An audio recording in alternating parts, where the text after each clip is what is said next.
My name is Elias Thorne, and I live in a small, nameless town tucked into the humid, overgrown woods of the Missouri Ozarks. What I'm about to tell you isn't a campfire story or some urban legend meant to scare tourists. It's a record of the 2 weeks that broke my mind. Around here, we have a stretch of pavement called Old Sawmill Road. It's been decommissioned since the late 80s, swallowed by kudzu and oak trees. People avoid it, not because of ghosts, but because the geography doesn't feel right. If you start walking down it at night, the air gets heavy, like you're breathing underwater. Then there's the light. The humidity that night was a physical weight, the kind of Missouri heat that clings to your skin like a wet wool blanket, making every breath feel like you're inhaling stagnant pond water. My old Chevy had grown to a halt right where the asphalt of the main highway gives way to the cracked, graying remains of Old Sawmill Road, a place where the local map just ends in a blur of topographic lines. I stood there for a second, the silence of the woods pressing against my eardrums until they literally throbbed with the lack of sound. No crickets, no cicadas, just the ticking of my cooling engine and the smell of burnt antifreeze. I grabbed my heavy mag light from the glove box, the metal cold and reassuring in my palm, and started walking toward what I thought was the nearest farmhouse. After maybe 10 minutes of trekking through the dark, a soft amber flicker bloomed in the distance, cutting through the low-hanging fog like a cigarette coal in a dark room. It was a lantern, old-fashioned and swaying with a steady, hypnotic rhythm that suggested a person walking with a heavy, purposeful gait. "Hey, my truck's dead!" I yelled, my voice sounding thin and alien against the dense wall of oak trees. The figure didn't flinch. It didn't speed up or slow down. It just kept that rhythmic, pendulous swing, always positioned exactly 50 yards ahead of me. I began to jog, my boots slapping against the soft, decaying pavement, but the gap wouldn't close.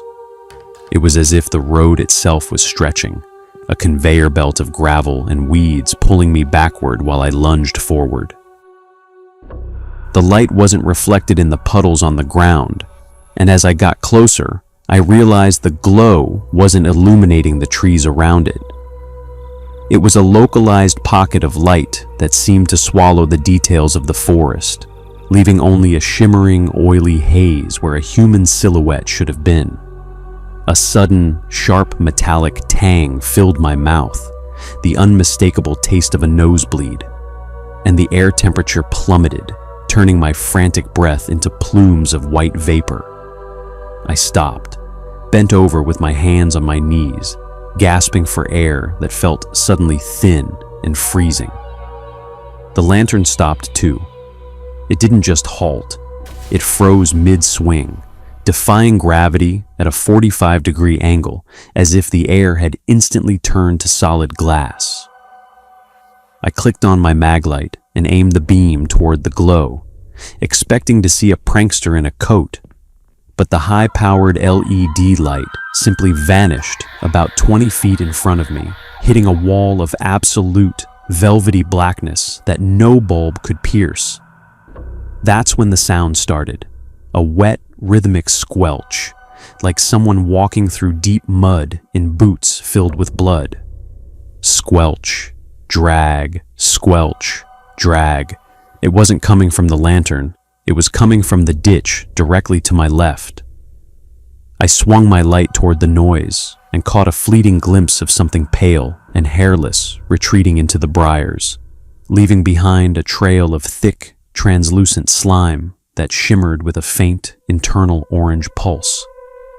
My stomach did a violent flip as I realized the lantern wasn't a tool being carried by a person. It was a biological lure, a glowing growth protruding from the darkness that was tethered to something much larger and infinitely more patient hiding just out of sight. The realization that I wasn't the hunter, but the prey being led deeper into a prehistoric digestive tract sent a jolt of pure, icy adrenaline through my spine. I backed away, my heart hammering against my ribs like a trapped bird. But as I turned to flee, I saw a second light flicker into existence far behind me, cutting off my only path back to the truck and leaving me stranded in the shifting geometry of the woods. The second lantern behind me didn't just flicker. It pulsed with a wet, thrumming sound that vibrated through the soles of my boots, making my teeth ache. Stuck between two glowing orbs in the middle of Old Sawmill Road, I felt the space around me begin to warp and stretch like taffy. The trees on either side of the pavement leaning inward until their skeletal branches interlaced above my head to form a suffocating tunnel of dead wood. I scrambled toward the ditch, desperate to bypass the light, but my foot sank into a patch of that shimmering, translucent slime I'd seen earlier. It wasn't just mud, it was a thick, gelatinous membrane that felt like raw liver under my touch. As I tried to pull my leg free, the slime didn't just stick. It reached up, fine, capillary-like threads winding around my denim jeans with a sickening, slurping precision. I hacked at the mass with a pocket knife, and instead of sap or water, a dark, oily bile hissed out, smelling of scorched hair and old pennies. The lantern ahead of me suddenly dropped toward the ground, and for the first time, I saw the tether clearly in the beam of my dying maglite. It was a thick, pulsating umbilical cord made of translucent muscle, rooted deep into a crack in the asphalt. The light wasn't a flame. It was a cluster of bioluminescent organs shifting and churning behind a window of stretched, translucent skin. I watched, paralyzed, as a set of human-like fingers, long and spindly with jagged yellowed nails, pushed outward from inside the lantern's fleshy bulb, clawing at the interior as if trying to tear its way out into the night air. The screaming didn't come from a throat. It was a high-frequency vibration that seemed to emit directly from the ground beneath me, shaking my very marrow. The ground didn't just feel unstable. It felt alive, a vast subterranean muscle flexing beneath the rotted pavement of the Ozarks. I managed to rip my leg free from the slime, leaving a chunk of my boot behind in the snapping, toothy maw of the road crack, and stumbled toward a cluster of high weeds. My binoculars were heavy around my neck, and when I finally braced myself to look through them, the world tilted into a nightmare I couldn't unsee. The lantern 50 yards away wasn't just a lure, it was a window into a biological furnace. Inside the glowing sack, I saw the distorted, melting face of Miller, a man who'd been missing from town for 3 years.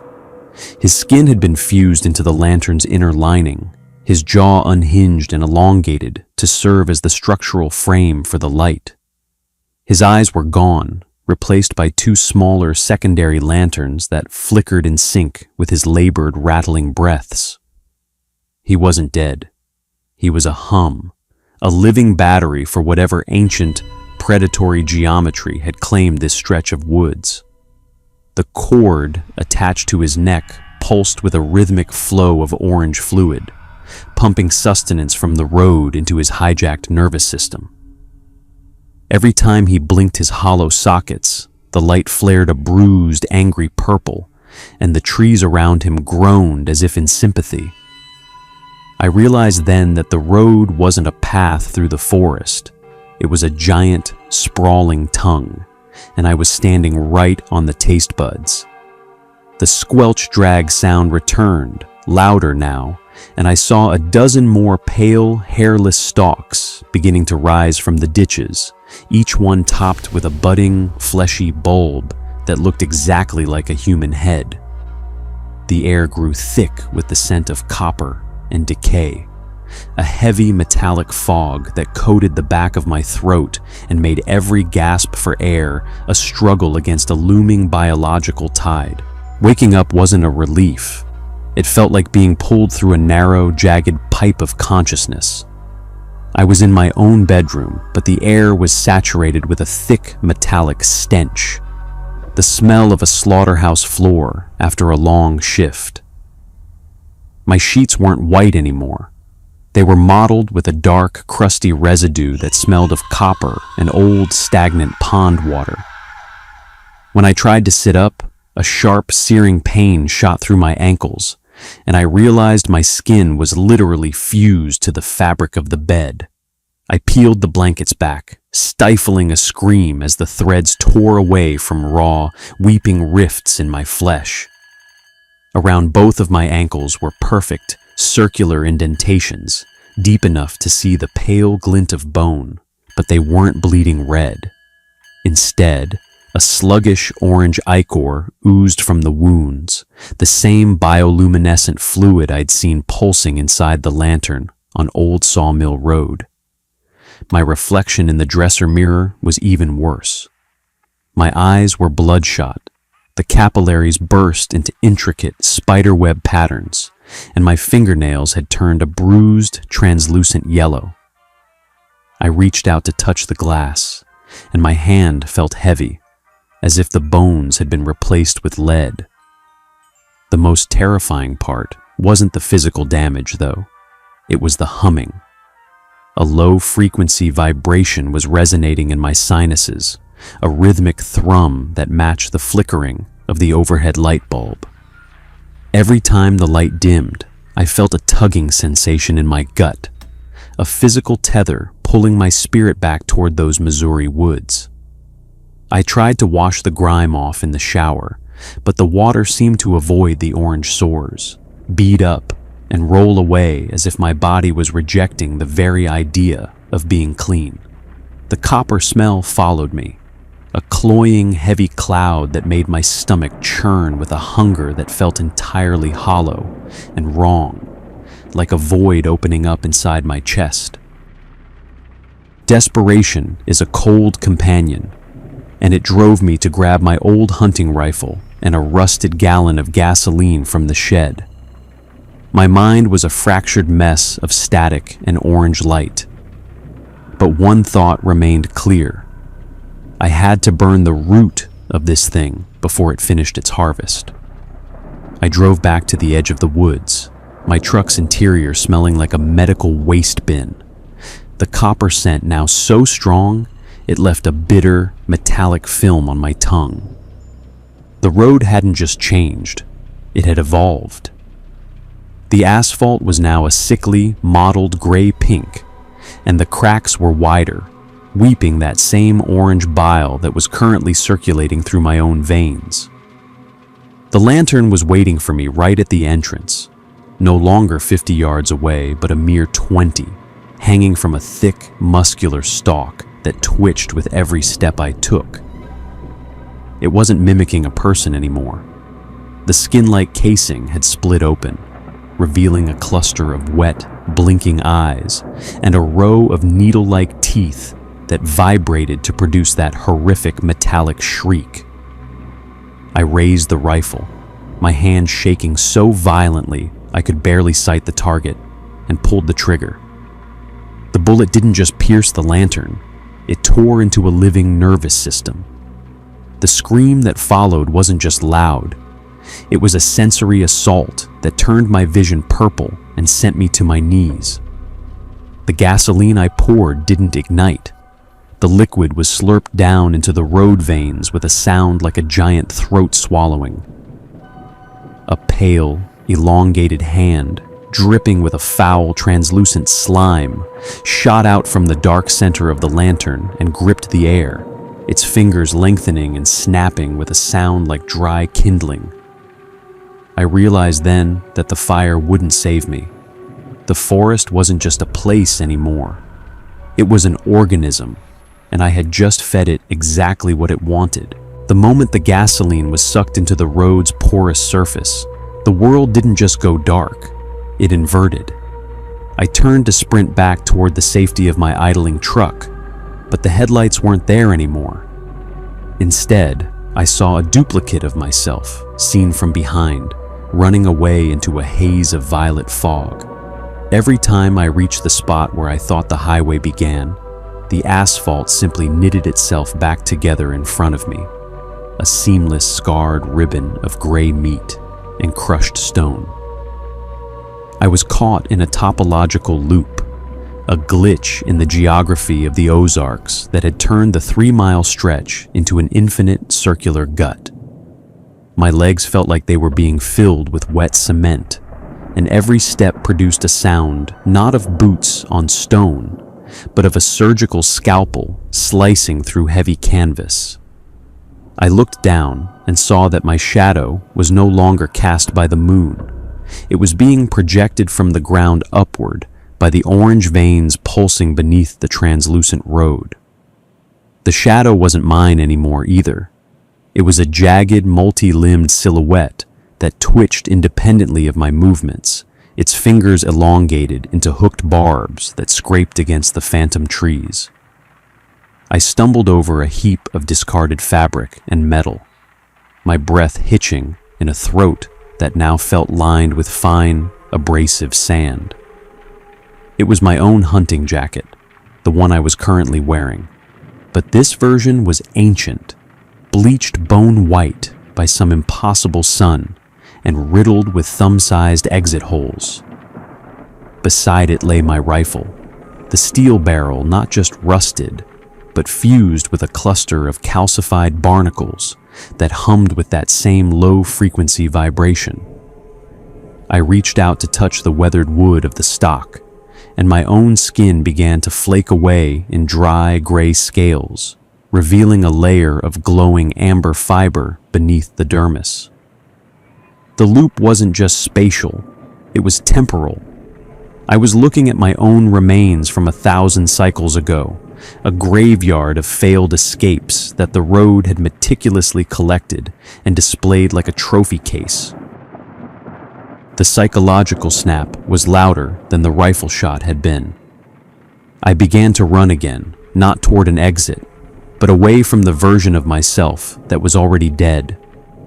The air grew so thick with the scent of copper and ozone that my vision began to pixelate, black spots dancing in the periphery of my eyes like swarming flies. Each time I passed a certain milestone, a bent oak tree that looked like a hanging man, the purple lantern would reset its position, appearing exactly 20 yards ahead, bobbing with a mocking, jaunty grace. The squelch drag sound was no longer behind me. It was coming from inside my own chest, a rhythmic, wet thud that mirrored the lantern's pulse. I realized with a jolt of pure, visceral terror that the endless mile wasn't a distance to be traveled, but a process of digestion. The road was breaking down my memory, stripping away the names of my parents, the smell of my kitchen, and the feeling of the sun, replacing them with the singular, obsessive need to reach that orange glow. My joints began to lock, the tendons in my knees tightening until they snapped with the sound of dry twigs. But I didn't fall. The pale, translucent threads from the road cracks had already threaded themselves through my shins, acting as external puppeteer wires that kept me upright and moving. I wasn't walking anymore. I was being drifted. I saw a discarded wallet on the ground, the leather cracked and green with mold. I picked it up with fingers that no longer had prints, just smooth, glowing pads of amber flesh. The ID inside showed a face I vaguely recognized as Elias Thorne, but the eyes in the photo had already been painted over with 2 perfect orange circles. I wasn't a man lost on a road anymore. I was a wandering nerve ending for a subterranean god, a piece of sentient bait being moved into the final position of the trap. The trees began to pull back, revealing a wide, circular clearing where the asphalt simply spiraled into a bottomless, glowing throat. And I knew the loop was finally closing. The spiral at the center of the clearing didn't just sit there. It breathed, a massive subterranean lung that exhaled a fine mist of pulverized bone and ozone. My legs were no longer under my control, the translucent threads from the road veins having woven themselves into my muscle fibers like a parasitic loom. I watched, a passenger in my own skin, as my feet carried me toward a jagged pedestal of calcified asphalt that rose from the throat of the earth. The pain had long since moved past a physical sensation into a white noise hum that vibrated in the back of my skull. As I reached the pedestal, the thick, umbilical cord from the purple lantern didn't just swing, it uncurled like a viper, the fleshy tip splitting into 4 wet, questing petals. Before I could even gasp, the cord slammed into my open mouth, the taste of copper and bitter bile flooding my throat as it began to root itself into my esophagus. I felt my jaw dislocate with a sickening wet pop, the bone stretching and warping to accommodate the girth of the stalk. My ribs began to knit together, fusing into a solid cage that hummed with a low-frequency biological current. I wasn't being eaten, I was being repurposed into a structural element of the forest's nervous system. My vision began to blur, the trees and the sky merging into a singular, bruised smear of violet. But my internal sight was suddenly, terrifyingly clear. I could feel Miller, or what was left of him, 100 yards down the road, his consciousness a thin, tattered ribbon of static caught in the same web. We were all connected now, a series of glowing nodes in a vast predatory grid that stretched across the Ozarks, waiting for the next set of headlights to flicker at the edge of the woods.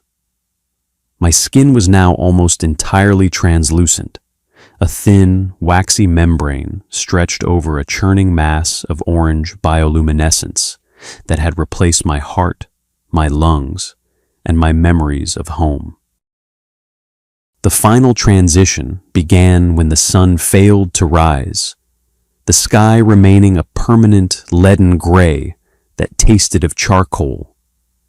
I found myself suspended 5 feet above the ground, my ankles fused into the asphalt pedestal, and the stalk from my throat arching upward to form a perfect, pendulous hook. The light inside my chest cavity flared, a warm, inviting amber that masked the gruesome reality of my flayed, elongated torso. I was the lantern now. I felt the vibration of a heavy engine far off in the distance, a familiar, rhythmic ticking of a cooling radiator that sent a jolt of predatory hunger through my new, synthetic nerves. A young man, his face a mask of confusion and exhaustion, stepped out from the tree line, his eyes wide as they locked onto my steady, rhythmic swing. I tried to scream, to warn him that the road beneath his boots was actually a digestive tract. But the only sound that escaped my stretched, stitched lips was a soft, metallic hiss, the sound of a lantern wick burning in the dark. He started walking toward me, his pace quickening with a desperate hope that I was a person, a savior, a way out. I felt the threads from the cracks in the road beneath him begin to twitch, sensing the heat of his blood and the salt of his sweat.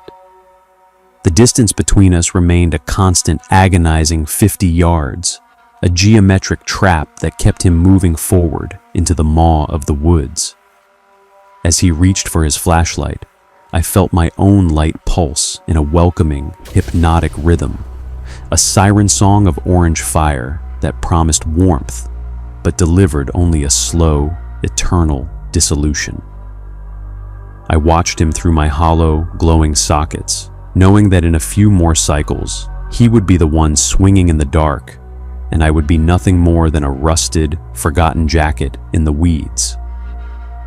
The cycle was perfect, a closed loop of hunger and light that had no end, only a new beginning for the next poor soul who dared to follow the glow.